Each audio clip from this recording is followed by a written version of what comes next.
मुस्कानजी, अब यो तपाईमाथि एसिड प्रहार गर्ने जुन दुईजना थिए, त्यो दुईजनाहरूलाई चाहिँ अदालतले सजाय तोके सहितको फैसला जुन गर्यो नि, त्यो फैसला तपाईँले कहिले थाहा पाउनुभयो यस्तो फैसला भएको रहेछ भनेर? कहिले थाहा पाउनुभयो?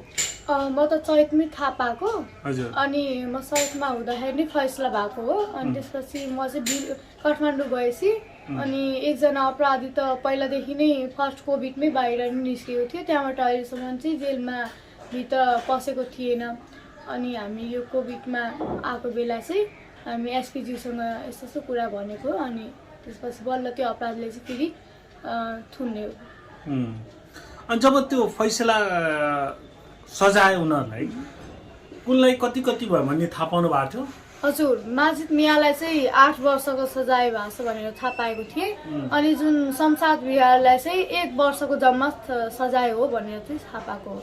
अब त्यो कस्तो लाग्यो तपाईँलाई? दुईटा जुन जति सजाय तोक्यो नि अदालतले, त्यो उनीहरूको सजाय जुन तोक्दाखेरि तपाईँलाई चाहिँ कस्तो लाग्यो? अब त्यो सजाय चाहिँ मलाई चित्त बुझेको छैन। त्यस्तो एसिड आक्रमण गर्ने अपराधीलाई त एकदम नै कडा सजाय हुनुपर्ने। तिनीहरू त एकदम अब समाजको लायक नै छैन कि, जुन अब दिदी बहिनीको इज्जत नै गर्न आउँदैन भने त्यस्तो चाहिँ अपराधले चाहिँ समाजमा बस्न लायक नै छैन। म यदि प्रधानमन्त्रीको ठाउँमा भएको भए त्यो अपराधलाई चाहिँ म फाँसीमै झुन्डाइदिन्थेँ र एसिड आक्रमण गर्ने अपराधी र बलात्कार गर्ने अपराधले चाहिँ फाँसीकै सजाय हुनुपर्छ। जस्तै अब तपाईँमाथि जसले एसिड प्रहार गर्यो, खन्यायो, त्यसलाई चाहिँ 1 वर्ष हो, अनि जसले चाहिँ योजनाकार थियो उसलाई चाहिँ 8 वर्ष भयो होइन? अब यो दुईटाको जुन समयावधि जुन फरक पर्यो नि, त्यसलाई चाहिँ तपाईँले कस्तो लाग्यो? अब त्यसलाई कतिको तपाईँले सहज रूपमा लिनुभयो या के लाग्यो? अब हामी पुनः निवेदन गर्छौँ। अनि किनकि मलाई चित्त बुझेको छैन। अब मैले चाहिँ अब 3 महिना 20 दिनसम्म अस्पतालको बेडमा एकदम नै पीडा खपेर बसेको, रात दिन सुत्न सके छैन। तर त्यो अपराधीहरूलाई पीडा भनेको के हो त्यो थाहा पनि छैन। त्यही भएर चाहिँ हामी पुनः निवेदन गर्छौँ र यसको बारेमा चाहिँ अब हामीलाई अझै एकदम नै कडा सजाय हुनुपर्छ भनेर चाहिँ आवाज उठाउँछ। तपाईँको अपेक्षा के थियो अदालतबाट? यिनीहरूलाई चाहिँ यस्तो सम्मको चाहिँ सजाय चाहिँ अदालतले तोक्नुपर्छ, तोक्छ होला भन्ने कुनै त्यस्तो पनि अपेक्षा तपाईँले गर्नु भएको थियो? अब हाम्रो चाहिँ नेपालमा त फाँसी सजाय छैन, तर भए पनि यस्तो अपराधले चाहिँ कमसेकम 20 वर्षको जेल सजाय चाहिँ जसरी भए पनि हुनु पर्थ्यो, त्यो अपेक्षा तपाईँले गर्नु भएको थियो? हजुर, किनकि उनीहरूले मलाई पहिला फर्स्टमा एसिड पनि खुवाएको थियो, त्यो एसिड पानी हो भनेर मलाई जबरजस्ती खुवाउन लगाएको थियो। अनि मैले नखाँदाखेरि बल्ल त्यो एसिड चाहिँ मेरो अनुहारमा छापेको हो। एसिड खुवाउनै थालेको थियो? हजुर, एसिड चाहिँ पानी हो भनेर जबरजस्ती खुवाउन लगाएको थियो। अनि त्यसपछि बल्ल त्यो छापेको हो। कमसेकम त्यस्तो अपराधले चाहिँ 20 वर्षको सजाय चाहिँ जसरी भए पनि हुनु पर्थ्यो। अदालतले अब जुन कानुन अनुसार छ त्यो अनुसार अदालतले सजाय तोकेको छ। अदालतले जुन तोकेको सजाय ठिक छैन हो, त्यसपछि तपाईँ सन्तुष्ट हुनुहुन्न? म सन्तुष्ट छैन, किनकि 1 वर्ष सजाय भने त केही पनि होइन। त्यो त बाल सुधारमा 6 महिना यतिकै बितायो, 5 महिना फेरि बाल सुधारमा बिताउँछ। त्यसलाई तिनीहरूलाई अपराधीहरूलाई चाहिँ थाहा नै छैन कि पीडा भने के हो। अब 1 वर्षमै बाहिर निस्किन्छ, फेरि विभिन्न घटना हुन सक्छ नि। म जस्तो मुस्कान धेरैजनाको मुस्कान खोज्न सक्छ नि त्यो अपराधीले। तर म माथि भएको अत्याचार त भयो, तर अब चाहिँ म कुनै पनि दिदी मैले माथि यस्तो अत्याचार चाहिँ हुन दिदिनँ। अदालतले अब यो फैसला जुन गर्यो 7 महिना पहिले गरेको छ, 2077 11 अर्थात् फागुन 26 गते फैसला गर्यो। तर पीडकलाई जो एकजना बाल सुधार गृहबाट कोभिडको बेलामा 1 महिनाका लागि अदालतले घर पठाएको थियो, त्यो 1 महिना बिताएर पनि ऊ बाल सुधार गृहमा हाजिर नभएको अवस्था छ। उसलाई चाहिँ अस्ति बुधबार मात्रै प्रहरीले फेरि समात्यो। यस्तो किन भएको रहेछ के बुझ्नु भएको छ? 7 महिनापछि चाहिँ फैसला कार्यान्वयन चाहिँ भइरहेको छ, किन भएको रहेछ के बुझ्नुभयो? हजुर, यो कोभिडको टाइममा चाहिँ 1 महिनाको लागि चाहिँ हामीले रिहा गरेको हो भन्ने मैले कुरा सुनेको थिएँ। अनि 1 महिनाभन्दा बढी नै भइसकेको थियो। अनि किन समातेन मलाई चाहिँ त्यो पिर लागेको थियो। अनि बाहिर रिहा भएको चाहिँ 19 महिना भइसकेको थियो। अनि मलाई चाहिँ अब त्यो अपराधी झन् अब यतिकै घुमिरहेछ होइन। अब त्यो अपराधले झन् मनमोल बढेछ कि म यति ठुलो अपराध गरे पनि जम्मा 6 महिना बाल सुधार गृहमा बसेँ। फेरि म आजाद भयो भने त्यो अपराधलाई चाहिँ त्यस्तो फिल भएको थियो। फेरि त्यो अपराधले फेरि विभिन्न घटना गर्न सक्छन्, तेजाब आक्रमण धेरै जस्तो घटना गर्न सक्छ। त्यो त अब तिनीहरूको अब यति धेरै आँट भइसकेको थियो कि अब म माथि तेजाब आक्रमण गरेपछि अब यस्तो घटना त बारम्बार घट्न सक्छ भनेर फेरि एसपीज्यूसँग चाहिँ कुरा गरेँ। अनि मैले भने कि एउटा अपराधी अब बाहिर छ भनेर त्यसलाई पक्राउ गर्नु पर्यो भनेर, अनि एसपीज्यू पनि तुरन्तै एकदमै छिटो छिटो लाग्नुभयो र त्यो अपराधी चाहिँ अस्ति नै समात्यो। तपाईँ चाहिँ एसपीसँग आफै पुग्नु भएको थियो? हजुर, म आफै पुगेर म र मम्मी बाबा पुगेको थियौँ अनि यसको बारेमा चाहिँ अपराधीको बारेमा चाहिँ कुरा राखेको थियौँ। त्यो अस्ति त पुग्नुभयो तपाईँहरू बुधबार, त्योभन्दा पहिले पनि तपाईँहरू जानुभएको रहेछ बिचमा होइन? हजुर, त्योभन्दा पहिले नै गएको थियौँ, तर हाम्रो त्यो अदालतबाट कुन पेपर आउँछ त्यसपछि बल्ल हामीले थुन्छौँ भन्नुभएको हुनुहुन्थ्यो। कसले? एसपी साहबले? होइन होइन, हाम्रो न्यायाधीशले। हजुर, वकिलजी। त्योभन्दा पहिले सरकारी वकिल कहाँ जानु भएको थियो? हजुर हजुर। के जवाफ उहाँले दिनुभएको थियो तपाईँलाई? उहाँले चाहिँ अहिले पेपर आएको छैन अनि त्यो पेपर आएपछि हामीले बल्ल थुन्न पाउँछौँ भन्नुभएको हुनुहुन्थ्यो। कहिले यो कुरा हो? कति दिन जति महिना भयो होला तपाईँको? जस्तै यो त भइसक्यो हाम्रो 6 महिना भन्दा नि अगाडिको कुरा हो। अदालतको फैसला हुने बित्तिकै तपाईँ सरकारी न्यायाधीश सरकारी वकिल कहाँ जानु भएको थियो? हजुर, सरकारी वकिल कहाँ गएर अनि जुन दिन फैसला भएको थियो त्यसको 1 महिना पछि हामीले सोधेको थियौँ कि पेपर आएको छ कि छैन भनेर, अनि उहाँले चाहिँ आएको छैन भन्नुभएको थियो। अनि फेरि हामी यो वीरगञ्ज चाहिँ अब हाम्रो मेरो प्रोग्राम पनि थियो सानो, अनि फेरि कुनै काम पनि थियो अनि अहिले त्यतिकै अब यहाँको मान्छेहरूले पनि भन्नुहुन्छ, दिदी बहिनीले पनि भन्नुहुन्छ कि तिम्रो अपराध यतिकै घुमिरहेको छ, हामीलाई पनि डर लाग्छ भनेर। अब मलाई नै न्याय पाएको छैन भने म अब कसरी आवाज उठाउने त अब दिदी बहिनीलाई? पहिला त मलाई न्याय पाउनु हो नि, पहिला मलाई चित्त बुझ्नु पर्ने हो नि। अब त्यही भएर चाहिँ मैले एसपीज्यूसँग यसो कुरा राखेँ अनि एसपीज्यूले पनि तुरुन्तै नै पक्राउ गर्नुभयो त्यो अपराधीलाई चाहिँ। जस एसपी साहबले तपाईँ गएर भेट्ने बित्तिकै रेस्पोन्स गर्नुभयो? एकदम। उहाँलाई थाहा थिएन फैसला भइसकेको छ, मान्छे चाहिँ बाहिर घुमिरहेको छ अपराधी भन्ने कुरो एसपी साहबलाई थाहा थिएन? एसपी साहबलाई चाहिँ केही पनि थाहा थिएन यस्तो विषय। उहाँलाई थाहा भएर तपाईँलाई चाहिँ त्यो थाहा नदिनु भएको, नजनाउनु भएको हो कि थाहा पाइ पनि उहाँले चाहिँ त्यो लुकाएर राख्नुभयो? के लाग्छ? उहाँलाई चाहिँ मलाई लाग्छ कि उहाँलाई थाहा नै थिएन, किनकि मैले भने नि अब अपराधी यतिकै बाहिर छ भनेर। उहाँलाई चाहिँ थाहा नै थिएन कि अपराधी बाहिर छ भनेर कि त्यो हाम्रो अदालतमै मात्रै त्यो अब थाहा भएको, जुन अपराधी बाहिर निस्किन् त्यो अदालतकै भित्र मात्रै थाहा भएको। अनि मैले बाहिर निस्केको टाइममा भिडियो पनि बनाएर हालेको थियो कि मेरो अपराधी बाहिर निस्केको छ, मलाई सपोर्ट गर्नुहोस् कि म फेरि त्यो अपराधलाई एकदम नै कडा सजा होस् भनेर यसको बारेमा पनि आवाज पनि उठाएको थिएँ। अनि कति धेरै दिदीबहिनीलाई पनि थाहा थियो कि एउटा अपराधी बाहिर छ भनेर।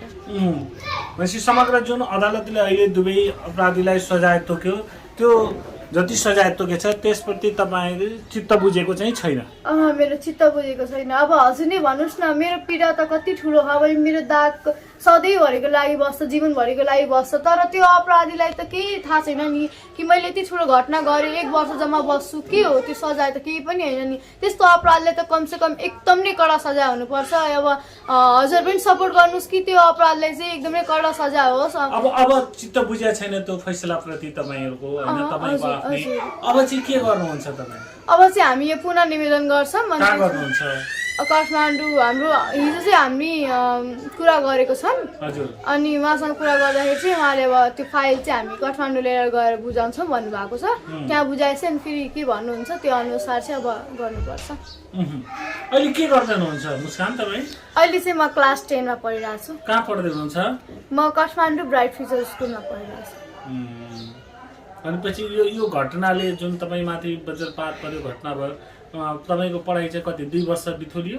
हजुर, मेरो पढाइ चाहिँ धेरै लस्ट भयो। 2 वर्ष भयो। अहिले 10 कक्षामा हजुर पढ्दै हुनुहुन्छ? हजुर, फेरि 9 नै म फेरि 9 देखि नै पढेको हो, किनकि 9 देखि सुरु गर्नु? हजुर, किनकि मेरो घटना घटेको थियो त्यो दिन म चाहिँ जम्मा 4 महिना कि 5 महिना जम्मा पढेको थिएँ 9 क्लासमा। हजुर, त्यही भएर फेरि 9 पढेर अनि फेरि 10 मा अहिले चाहिँ 10 मा हुनुहुन्छ। काठमाडौँ बसाइ छ? हजुर, अहिले काठमाडौँ नै बसाइ कस्तो छ? के छ त्यहाँ? गाह्रो साह्रो तपाईँहरूलाई? अब त्यहाँ त घर त तपाईँहरूको छैन। हजुर, अब गाह्रो त छँदैछ हामीलाई, किनकि अब हामीले त अब भनौँ न एउटा पीडाले अब त्यहाँ गएको हो। मेरो उपचारले भएर त्यहाँ मेरो उपचार हुन्छ। हाम्रो हप्ताको दुईचोटि जसरी भए पनि जानुपर्छ किनकि हाम्रो कुन हस्पिटलमा जानुहुन्छ? किर्तिपुर हस्पिटल। त्यो वन हस्पिटलमा? हजुर हजुर।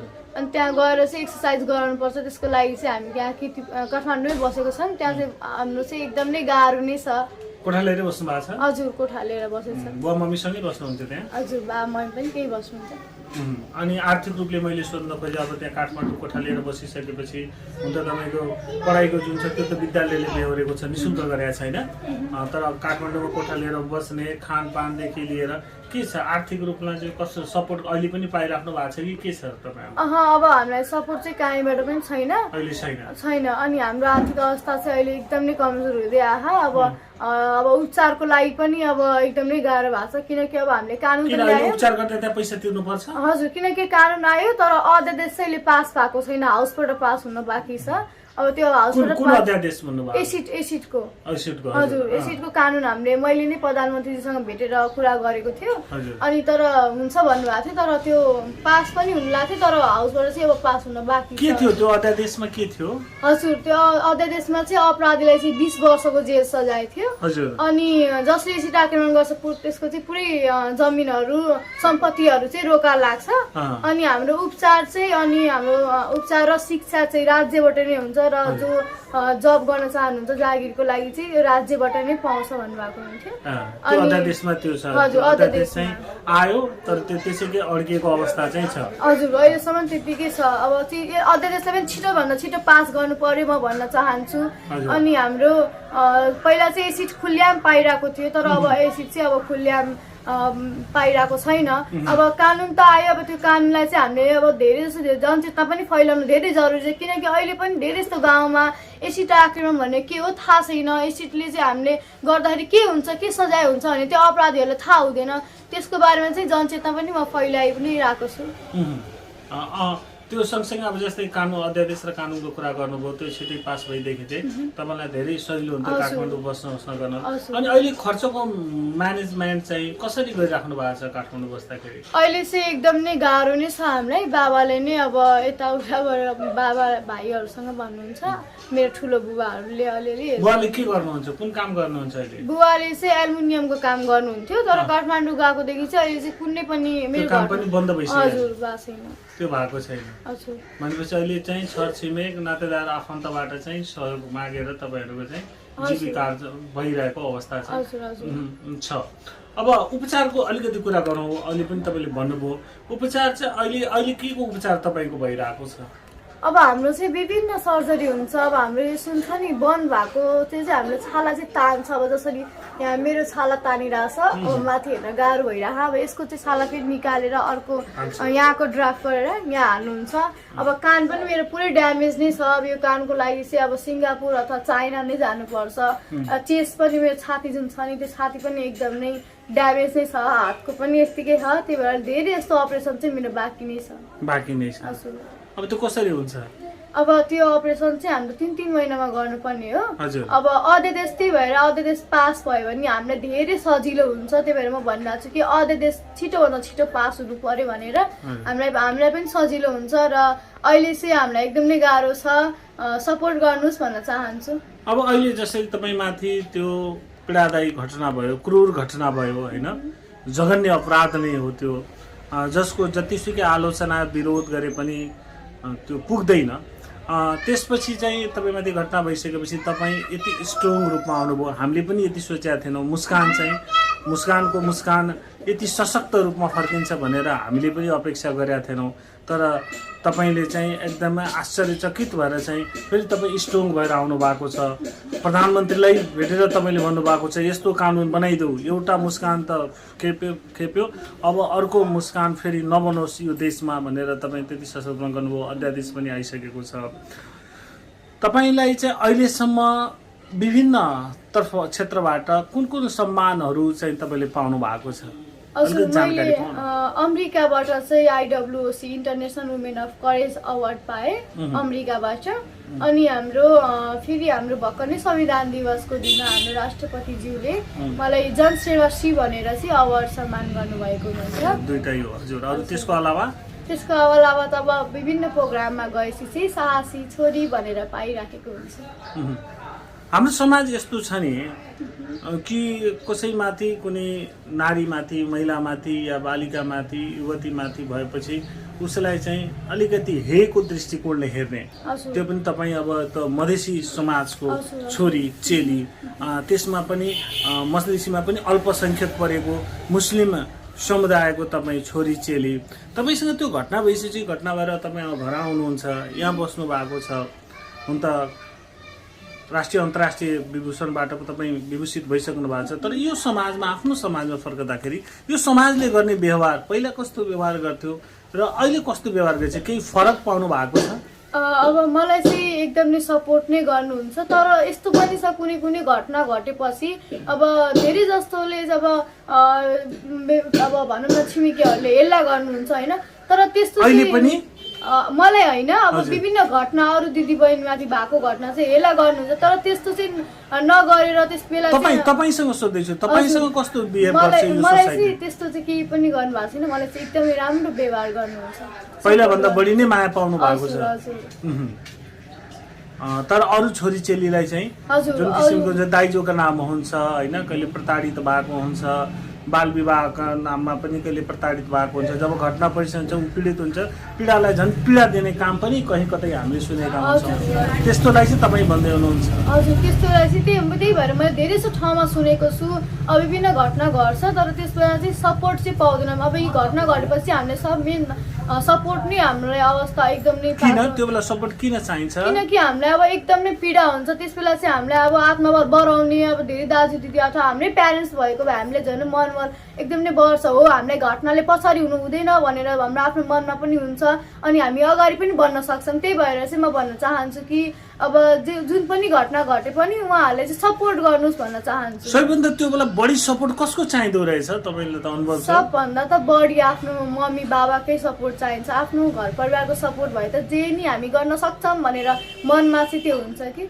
त्यो तपाईँले पाउनुभयो हजुर मेरो बाबा मेरो मम्मी धेरै सपोर्ट गर्नुहुन्छ त्यो हामीलाई भन्ने बेला मात्रै तपाईँले भन्नुभएको हो कि साँच्चै सपोर्ट पाउनुहुन्छ होइन त्यो भन्ने मात्रै होइन मलाई चाहिँ एकदम नै गर्व लाग्छ कि मलाई यति धेरै सपोर्ट गर्ने मेरो बाबा र मम्मी हुनुहुन्छ भनेर अब मुस्कान तपाईँले भर्खरै भन्नुभयो कि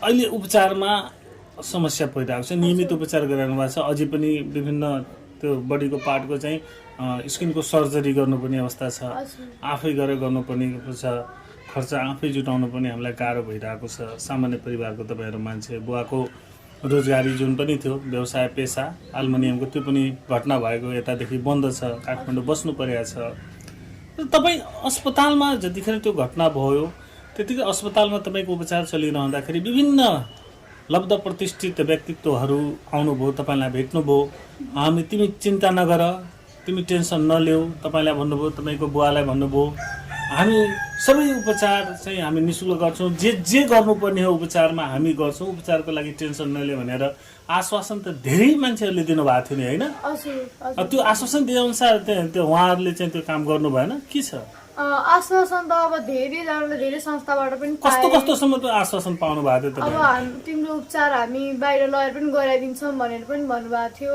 अब दुबई एमबिसीबाट इन्भेस्टरज्यू पनि अस्पतालमा भेट्न आउनु भएको हुनुहुन्थ्यो अहिलेसम्म केही पनि भएको छैन आश्वासन त हामीले धेरै ठाउँबाट पाएको छौँ तर अहिले चाहिँ सपोर्ट चाहिँ हामीले केही पनि छैन हामीलाई चाहिँ सपोर्ट गर्ने चाहिँ हाम्रो एउटा हाम्रो संस्था बिबिएस नेपालले चाहिँ उहाँले चाहिँ गर्नुभयो तर त्यहाँबाट चाहिँ अरू कुनै पनि संस्थाले अहिले पनि फोन पनि गर्नुहुन्न कि तिमी कुन अवस्थामा छौ के गरिरहेछौ तिम्रो ट्रिटमेन्ट चलिरहेको छ कि छैन भनेर चाहिँ त्यो केही पनि गर्नुभएको थिएन अस्पतालमा आएर आश्वासन मात्रै देखेको पाएँ मैले अब अर्को पनि कुरा छ जब मुस्कानमाथि यो पीडादायी घटना भयो त्यसपछि चाहिँ धेरै मान्छेहरू त्यहाँ भेट्यो धेरै आर्थिक सहयोग पनि मुस्कानलाई मिली पनि रहेको छ मुस्कान त अब धनी भयो मुस्कानको परिवार धनी भयो थुप्रै पैसाहरू उसले डोनर मार्फत पाएको छ अथवा सहयोग गर्नेहरूले चाहिँ मजाले धेरै सहयोग गर्छ मुस्कानको त आर्थिक रूपले लाइफ स्टाइलै उसको परिवारको चाहिँ एकदमै धनी भएको छ भन्ने चर्चा पनि चल्छ के हो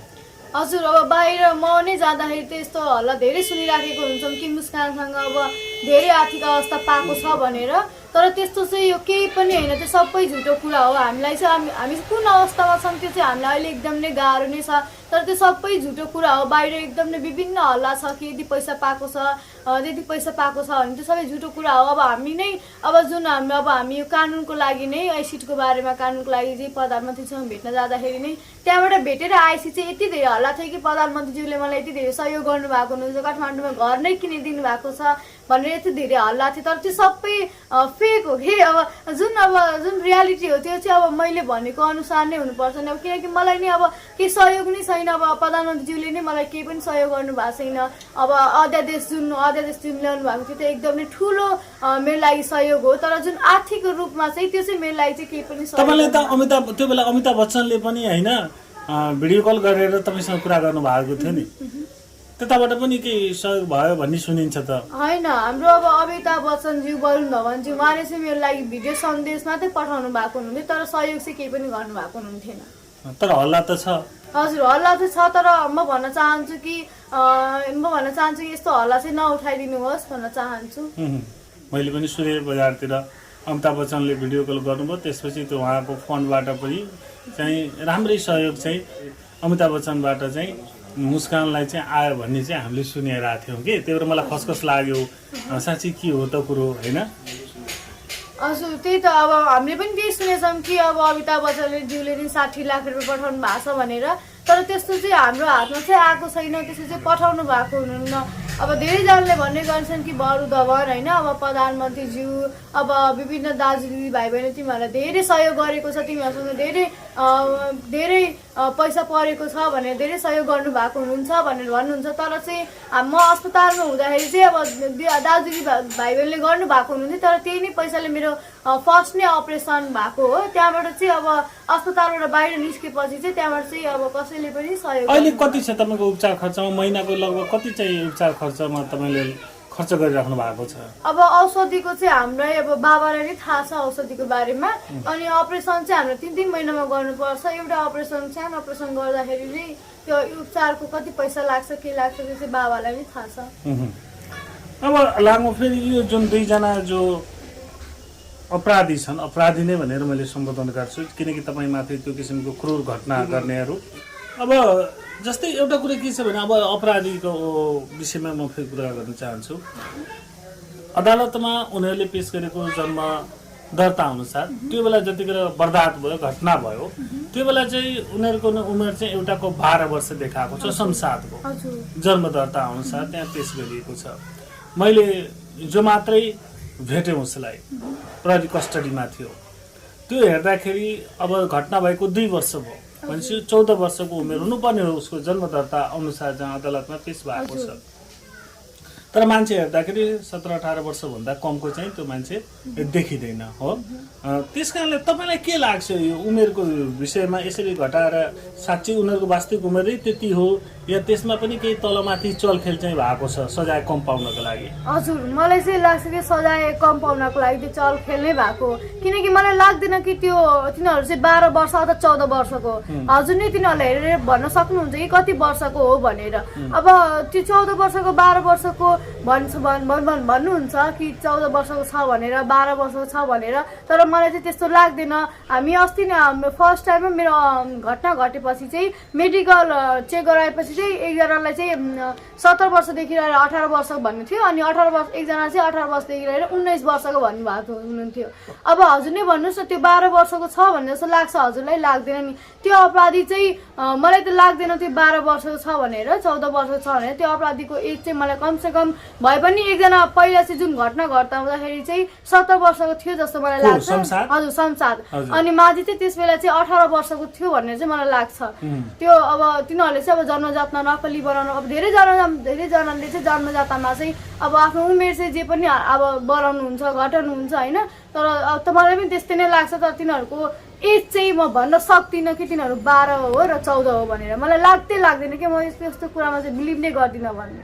यो कुरो चाहिँ जस्तै प्रहरीले तपाईँसँग बयान लिँदाखेरि होइन घटनाको बेलामा त्यसपछि अदालतमा पनि तपाईँसँग त बयान त लियो होला, यो कुरा राख्नु भएको थियो तपाईँले? हजुर यसको विषयमा मैले पनि भनेको थिएँ कि मलाई चाहिँ यो नक्कली जन्मजात बनाएर पेस गरेको छ भनेर मैले कुरा चाहिँ सुनेको थिएँ र यही नै कुरा मैले राखेको थिएँ। तर सुनवाई भएन तपाईँको कुरामा। हजुर अब अन्तिममा छौँ तपाईँसँग कुराकानीमा। अब मुस्कानले जुन अहिले यो जसरी तपाईँ एसिड पीडित हुनुभयो र सशक्त रूपमा चाहिँ तपाईँले आवाज उठाउँदै हुनुहुन्छ, कानुन यस्तो ल्याऊ, दोषीलाई अपराधीलाई सजाय यतिसम्मको चाहिँ हुनुपर्छ भनेर तपाईँ वकालत गरिराख्नु भएको छ। विभिन्न फोरमहरूमा प्रधानमन्त्रीलाई पनि भेटेर तपाईँले भनिसक्नु भएको छ। भनेपछि अब तपाईँ के चाहनुहुन्छ? तपाईँको चाहना चाहिँ के हो? मुस्कान यो घटनासँग जोडेर तपाईँको इच्छा यस्तो भइदियो भने मेरो मनले चाहिँ शान्ति पाउँथ्यो भन्ने चाहिँ के छ तपाईँको चाहना? अब हाम्रो जुन प्रधानमन्त्रीज्यूले जुन अब यति थोरै मेरो पीडा सुनेर कानुन यति कडा ल्याउनु भयो त्यो त एकदमै ठुलो कुरा हो। मेरो लागि त एकदमै मलाई खुसी लाग्यो। अब मेरो चाहना चाहिँ के छ भने म पढौँ होइन, अहिले म 10 क्लासमा पढिरहेको छु, म पढेर म लको पढाइ पढ्न चाहिरहेको छु।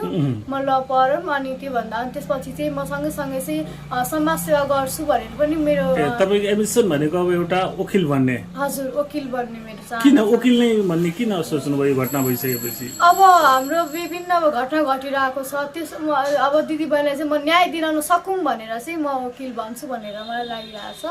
अनि म त्यो सँगसँगै समाजसेवा पनि गर्छु र अब हाम्रो अब गाउँ क्षेत्रमा धेरैजना दिदीबहिनीको सपना हुन्छ कि अब म पनि अब धेरै सो पढे लेखे धेरै ठुलो मान्छे बन्छु भनेर, तर आफ्नो फ्यामिलीको आर्थिक अवस्थाको कारणले पनि पढ्न सक्नु हुँदैन, धेरै सानो एजमै काम गर्न पर्छ।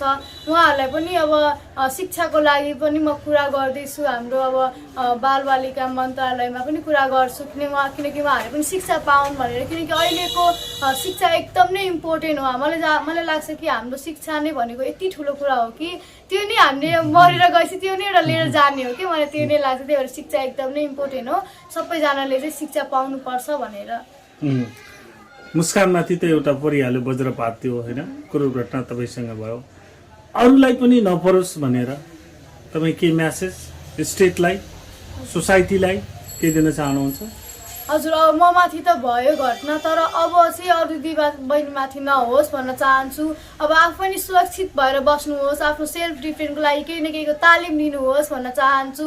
र अब यस्तो घटना गर्ने अपराधीलाई चाहिँ अब घटना भएपछि चाहिँ हामी महिलाले चाहिँ अब दिदीबहिनीले चाहिँ चुप्प लागेर नबस्नुहोस्, आफ्नो पीडा आफै बाहिर ल्याउनुहोस् म भन्न चाहन्छु। अब पहिला चाहिँ अब भनौँ न म पनि सानो हुँदाखेरि कुनै घटना घट्थ्यो र त्यो घटना चाहिँ आफ्नै घर परिवारमा चाहिँ बन्द हुन्थ्यो कि थाहा नै बाहिर हुन्थेन, किनकि लाज हुन्छ भनेर भन्नुहुन्थ्यो। तर यस्तो घटनालाई चाहिँ हामी बाहिर ल्याउने हो कि म माथि घट्यो तर अब चाहिँ कुनै पनि दिदीबहिनीमाथि नघटोस् भनेर चाहिँ आफूले नै आवाज उठाउनुहोस् भन्न चाहन्छु। र अब चाहिँ अब मलाई नि अब एक दिनमै कति धेरै फोन आउँछ बाहिरबाट अब कि म माथि अब भनौँ न अब दाइजोको कारणले गर्दा विभिन्न अब कि यस्तो यस्तो भनेर मलाई टर्चर हुन्छ, हजुर आवाज उठाइदिनुहोस् भनेर भन्नुहुन्छ। अब मलाई अब म चाहिँ अब यसको बारेमा पनि आवाज उठाउँछु र अब यसको बारेमा चाहिँ हामीले म पनि सँगसँगै अब सबै दाजु दिदी भाइ बहिनीले पनि आवाज उठाउनु पर्छ भन्न चाहन्छु।